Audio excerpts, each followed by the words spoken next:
नमस्कार, मी मंदाकिनी सपकाळ. कबीरायनमध्ये सहर्ष स्वागत. कबीरायन यामध्ये आपण पाहणार आहोत संत कबीरांचे दोहे आणि त्या दोह्यांचा मराठी अर्थ.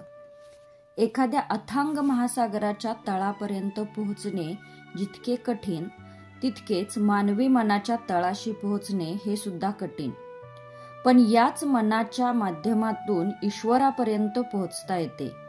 म्हणून कबीर म्हणतात, दोहा क्रमांक 14, मन दाता मन लालची मन राजा मन रंक, जो यह मन गुरु सो मिले तो गुरु मिले निसंक. मराठी दोहा, मन उदार मन लोभी मन राजा मन रंक, मन जर गुरुला मिळाले तर गुरु लाभे निशंक. मानवी मन हे कधी खूप उदार असते, दानशूर बनते, तर कधी ते खूप लोभी होते. भाकरीचा एखादा तुकडा दुसऱ्याला द्यायला कचवचते. मन हे कधी एखाद्या राजाप्रमाणे वागते, तर कधी भिकारी होऊन दुसऱ्याकडे हात पसरते.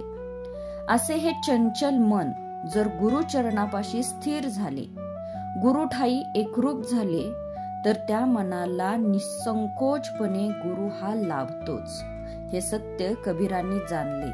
म्हणून कबीर म्हणतात, मन दाता मन लालची मन राजा मन रंक, जो यह मन गुरु सो मिले तो गुरु मिले निसंक.